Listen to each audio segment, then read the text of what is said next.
Hello friends and family, welcome back to a new lesson with Tohi. Today in this video we are going to learn some special sentence structure. So let's get started.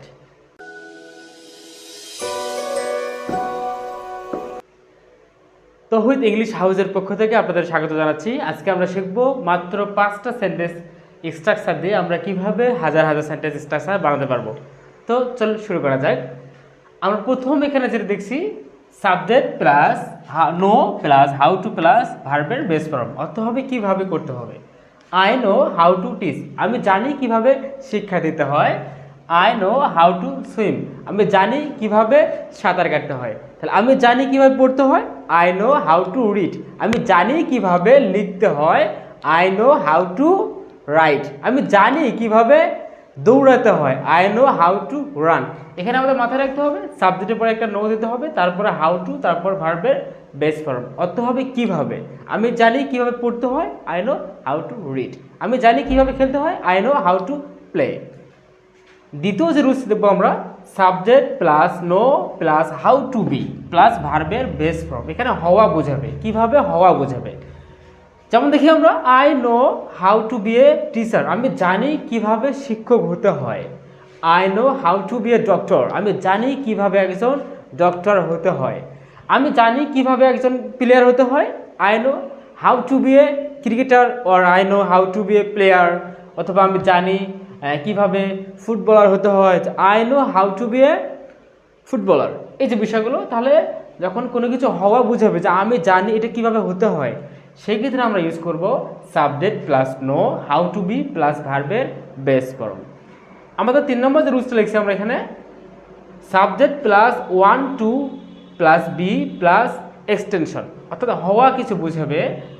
I want to be a cricketer, আমি একজন cricketer হতে চাই। অর্থাৎ যখন কোনো কিছু হওয়া বুঝাবে, আমি ডক্টর হতে চাই, আমি ক্রিকেটার হতে চাই, আমি টিচার হতে চাই। অর্থাৎ যখন কোনো কিছু হওয়া বুঝাবে, আমি একজন ভালো স্টুডেন্ট হতে চাই, সে হওয়া বুঝলে আমরা ওয়ান টু বি প্লাস বাকি আমাদের অংশটা ইউজ করতে হবে। তাহলে subject plus want to be plus extension. Example I want to be a doctor, I want to be a teacher, I want to be a good student, I want to be a good teacher. তাহলে আমরা কোনো কিছু হওয়া অর্থ বোঝালে one to B use করব। এবং তারপর আমরা দেখতে পাচ্ছি 4 নম্বর রুলস সাবজেক্ট প্লাস লাইক অথবা লাইকস প্লাস টু প্লাস ভার্বের বেস ফর্ম। এটা কোনো কিছু পছন্দ করা বোঝাবে। যেমন আমরা দেখি আমরা যে আই লাইক টু টিচ, আমি শিক্ষা দিতে পছন্দ করি। আই লাইক টু স্লিপ, আমি ঘুমাতে পছন্দ করি। আই লাইক টু রিড, আমি পড়তে পছন্দ করি। আই লাইক টু স্লিপ, আমি ঘুমাতে পছন্দ করি। আমি খেলতে পছন্দ করি। তাহলে কি হবে আই লাইক টু প্লে। অর্থাৎ এখানে সাবজেক্ট আনতে হবে, তারপর লাইক অথবা লাইকস, তারপর ভার্বের বেস ফর্ম। এখন আমি কোথায় লাইক দেবো, কোথায় লাইকস দেবো। যদি সাবজেক্ট থার্ড পারসন সিঙ্গুলার হয় আমরা সেক্ষেত্রে লাইকস দেবো। যেমন যে বলি আমরা যে রহিম ঘুমাতে পছন্দ করে, তাহলে রহিম লাইকস টু স্লিপ। রহিম খেলতে পছন্দ করে, রহিম লাইকস টু প্লে। তাহলে subject third person singular number হলে আমরা লাইকস ইউজ করব, আর বাকি সব ক্ষেত্রে আমরা লাইক ইউজ করব। তাহলে কোনো কিছু পছন্দ করা বোঝালে আমরা কি ইউজ করব সাবজেক্ট প্লাস লাইক অথবা লাইকস, তারপর টু প্লাস ভার্বের বেস ফর্ম। তাহলে আমি খেতে পছন্দ করি, তাহলে ইংলিশ কী হবে আই লাইক টু ইট, আমি খেতে পছন্দ করি।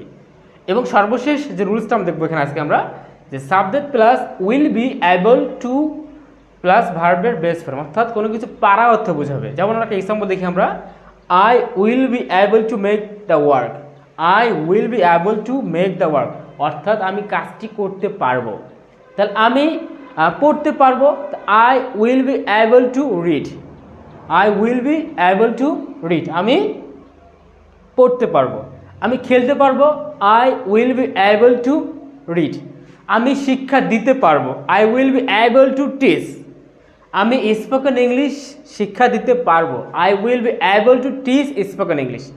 তাহলে আমরা এখানে দেখবো কোনো কিছু পারা অর্থ বুঝলাম আমরা আই উইল বি অ্যাবল, আমরা এখানে সাবজেক্ট নিয়ে আসবো, তারপরে উইল বি অ্যাবল দেবো আমরা, তারপর টু আনতে হবে, তারপর ভার্বের বেস ফর্ম দিতে হবে।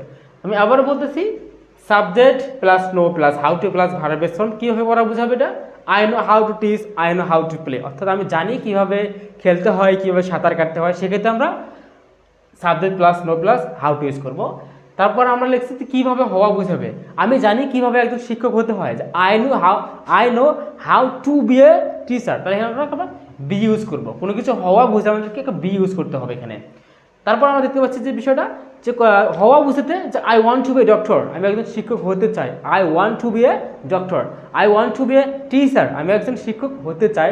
সেক্ষেত্রে আমরা subject plus want to plus be plus extension use করবো। তারপর 4 নম্বরটা বিষয়টা বলছি যে কোনো কিছু পছন্দ করা বুঝলে, I like to teach, I like to go, I like to do the work, I like to sleep. অর্থাৎ কোনো কিছু পছন্দ করা বুঝলে আমরা subject plus like plus to plus ভার্বের বেস ফর্ম ইউজ করবো। এবং সর্বশেষ যে বিষয়টা subject plus will be able to plus ভার্বের বেস ফর্ম। অর্থাৎ কোনো কিছু পারা অর্থ বুঝলে, আমি ঘুমাতে পারবো, আমি যেতে পারবো, I will be able to go, আমি পড়তে পারবো, I will be able two read, আমি কাজটা করতে পারবো, I will be able to make the work, or I will be able to do the work. So guys, this was my short message to all of you. Hopefully this short message will be very effective to all of you. আর আশা করতেছি আপনার এই sentence কয়েকটা জানার মাধ্যমে আপনার চাইলেই যে কোনো ধরনের সেন্টেন্স এই রুলসগুলো ব্যবহার করে করতে পারবেন। আমরা এখানে 5টা আপনাদের গঠন দিয়েছি, আপনারা চাইলে এই 5টা গঠন দিয়ে আপনারা শত শত বাক্য তৈরি করতে পারবেন। So guys, no more now. I will come back with a new video. Then still way and stay with happiness. Allah Hafiz.